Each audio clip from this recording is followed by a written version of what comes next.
ಇವತ್ತು ಸ್ವತಃ ಯಾವನವನು ಹೊಡೆದಿಲ್ಲ ಅಂದವನು ಈ ವಿಡಿಯೋ ಪ್ಲೇ ಆಗ್ತಾ ಇದೆ ನೋಡಕ್ಕೆ.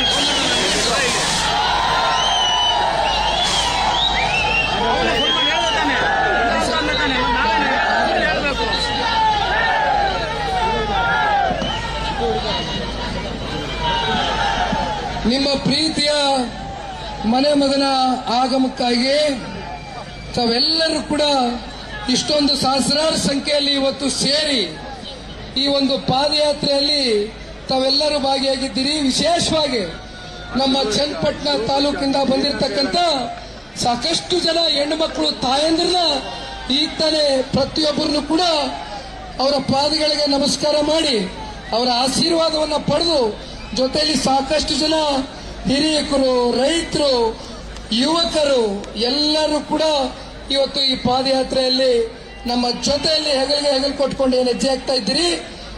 ಒಂದು ಬಹುಶಃ ಯಾರು ಕೂಡ ಇನ್ನ 100 ವರ್ಷಗಳ ಕಾಲ ಆದರೂ ಕೂಡ ಮರೀಲಿಕ್ಕೆ ಸಾಧ್ಯ ಇಲ್ಲ.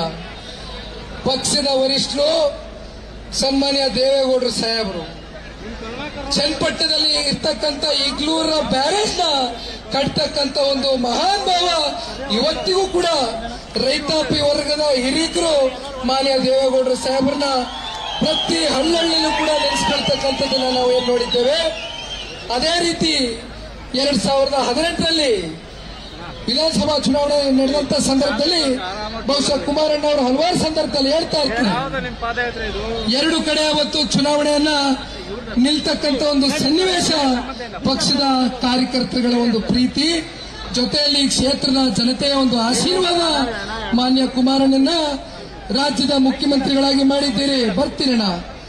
ನಾವೆಲ್ಲ NDA ಮೈತ್ರಿ ಪಕ್ಷವಾಗಿರ್ತಕ್ಕಂಥ ಹಿನ್ನೆಲೆಯಲ್ಲಿ ನಾವೆಲ್ಲ ಅಣ್ಣ ತಮ್ಮಂದರ ರೀತಿಯಲ್ಲಿ ಇರ್ತಕ್ಕಂಥದ್ದು ನಮ್ಮ ಸಂಸ್ಕೃತಿ.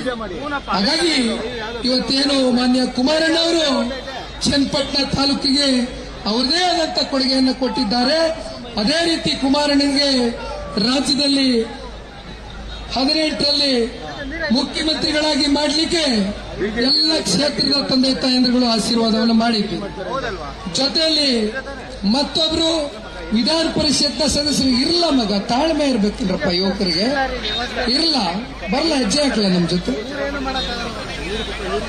ಮತ್ತೊಬ್ರು ವಿಧಾನ ಪರಿಷತ್ನ ಸದಸ್ಯರಾಗಿರ್ತಕ್ಕಂಥ CP ಯೋಗೇಶ್ವರ್ ಅವರು ಕೂಡ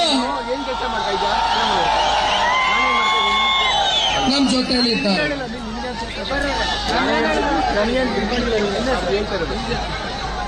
ಹೆಚ್ಚು ಇವತ್ತು ಸಮಯವನ್ನು ನಾನು ತೆಗೆದುಕೊಳ್ಳಕ್ಕೆ ಹೋಗೋದಿಲ್ಲ, ಕಾರಣ ಸಾಕಷ್ಟು ನಾಯಕರುಗಳು ಮಾತನಾಡಬೇಕಾಗಿದೆ. ದಯಮಾಡಿ ಎಲ್ಲರೂ ಕೂಡ ನಾಯಕರು ಮಾತನಾಡಬೇಕಾದ್ರೆ ಯಾವ ರೀತಿ ತಾವೆಲ್ಲರೂ ಇವತ್ತು ಹಳ್ಳಿಗಳಿಂದ ಬಂದು ಸೇರಿದ್ದೀರಿ, ಬಹಳ ಗಂಭೀರವಾಗಿ ನಾವೆಲ್ಲರೂ ನಾಯಕರ ನುಡಿಮುತ್ತಿನ ಮಾತುಗಳನ್ನ ಕೇಳಿಸ್ಕೊಳ್ಬೇಕು ಅಂತಕ್ಕಂಥದ್ದು ಈ ಸಂದರ್ಭದಲ್ಲಿ ಮನವಿಯನ್ನ ಮಾಡ್ತಾ ವಿರೋಧ ಪಕ್ಷದ ನಾಯಕರಾಗಿರ್ತಕ್ಕಂಥ R ಅಶೋಕಣ್ಣ ಅವರು ಮಾತನಾಡ್ತಾರೆ. ಧನ್ಯವಾದ.